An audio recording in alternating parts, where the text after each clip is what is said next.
Yeah, it wouldn't go beyond me here because Lambo, he just has these games where he just looks amazing. Like I said earlier on, he does everything right, and then he has some games where it doesn't all add up together, and then it's like a game where you watch it and you think, you know what he wanted to do, but it just doesn't work out. And on the other side, uThermal, one of the rising hopes for the Netherlands, a very nice guy.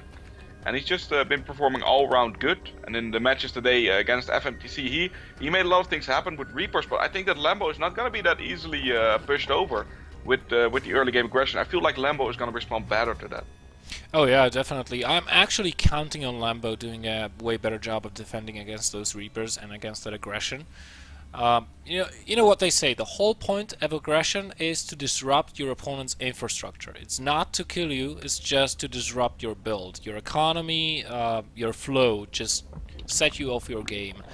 And I think Lambo is by now such an experienced player, and he's got these matchups practiced so well that he's not going to fall prey to any such mistakes. No, I don't think so either. Patrick, though, one of the things we mentioned earlier in the last cast with Frank, during the small breaks, maybe the guys watching don't know it yet, but you can go to DSCL.nl, and there you will find a competition where you can win a flashbook novel from Blizzard, which is pretty cool. So read up on that. You will have to write a edit on the story of Heart of the Swarm, where you add something in the story or change something from the story and give us an original input, and if you are one of the two best ones, you'll win one of those novels, so that's pretty cool. Wow, I didn't know that. I think you can also join. Can I enter the competition as well? Yeah, sure. I mean, even if it's not allowed, then I still want to see your story that you come up with, which is just pretty cool. I know that Thomas is running it behind things, and he gets the email. I'm going to be writing a story about a Baneling, a cute Baneling, by the way, who falls in love with a widow mine. Sadly, their love will never be fulfilled. That sounds amazing. Please make a paint picture with it or something. The best thing ever. Alright, uThermal coming in with the 2 Reapers right now as he's getting his factory and his expansion behind this. Nice micro, saving the Reaper until the last hit point possible. I do get a message from Revolution in the chat that there is still an overlay, but I'm pretty sure there is not at this point, right? No, there is. I realized that like a couple of seconds after we went into the game. And in a moment you'll see a very frightened face of Belnoir on the screen as I switch the overlay. So. Alright, that's we've got that going for us. And look at that, in the main mineral line of Lambo there's a queen following a drone. That drone did not do his job good. That must be the scariest thing ever, when you're mining minerals and the queen is actually watching you while you do it. It's like your boss at work, so yeah. I know how that feels. Watching over your shoulders on the computer screen. Like last games though, uThermal against FMTC, he is once again adding a 3rd command center quite early on, and he's going for the Hellion follow-up. So he's gonna be a little bit weak at the front of his base, but the cross positions, I feel like this is definitely not gonna get punished by Lambo. So there will be follow-up aggression from uThermal with the Hellions and a very strong economy.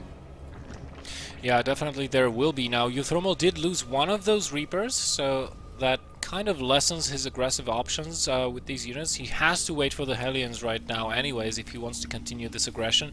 This is one of the things that I've noticed when uThermal is up against a gasless opening, which means more queens. He builds more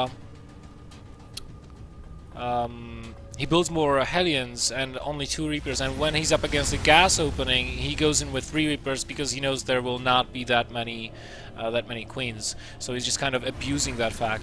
Lambo taking a 3rd base, he's getting the double evolution chamber right on time, in sync with uThermal's double NG base. So far both players mirroring each other in terms of upgrade wars. And Lambo is preparing to defend the Hellion, the inevitable Hellion push, by producing 10 or so Zerglings, and getting his queens into a very nice position as well.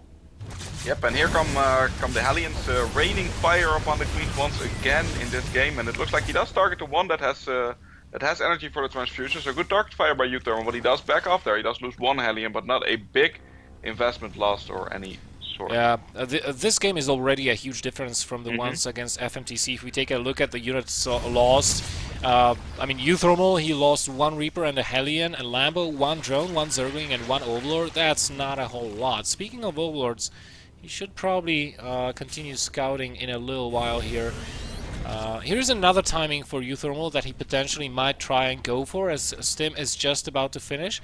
And Lambo is a little bit late on his upgrades, I have to say. That those double evolution chambers have been just lying on the ground there for a couple of minutes. Only now is it that Lambo queues up the first upgrade from them, not even getting the carapace. Yep, and I did check the Hellions moving back and forth, and they did manage to pick up 1 drone, but the reactions have been very good from Lambo so far, and it looks like uThermal is adding a lot of production in the form of 3 extra barracks. His starport just finished up, and he will swap it with the factory for the first medevacs of this game. The upgrades are going along nicely for uThermal. He will be playing primarily bio. The engineering bays are a little bit exposed at the front of the base, but like we mentioned, it's cross position. I don't feel like Lambo is moving out really quickly here. There are a lot of banelings on their way, which will be good for holding any attack that can come.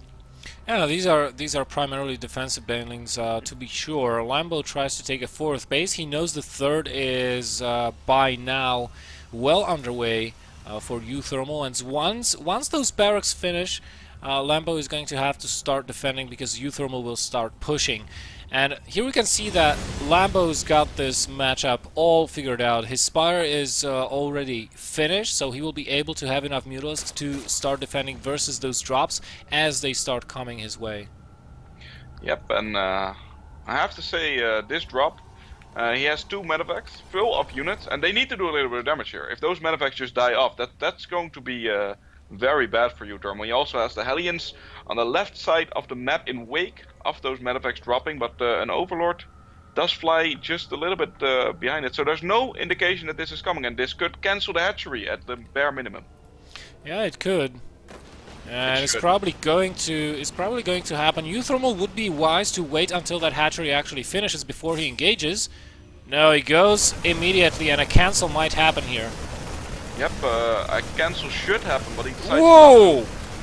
The Banelings come in, but there's gonna be a pickup just before that. He actually loses no Marines in the process. The Mutalisks are gonna fly in, but he almost loses one of the Mutalisks. And these Marines are doing a good job so far, but it's gonna be hard for them to evacuate though with the Mutalisks on the field. Yeah, I mean, once the number of Marines is low enough, those Mutalisks can swoop in and try to take out those medevacs. There's still enough though. Yeah, there's still quite a lot of them inside. 1 medevac will fall for sure, but the rest of the Marines should be fine. It gets surrounded by Zerglings, however, and do die in the end. But here comes uThermal for a second push. I have to say, not cancelling that base was probably a mistake on Lambo's part, because he just needlessly threw away 300 something resources in that.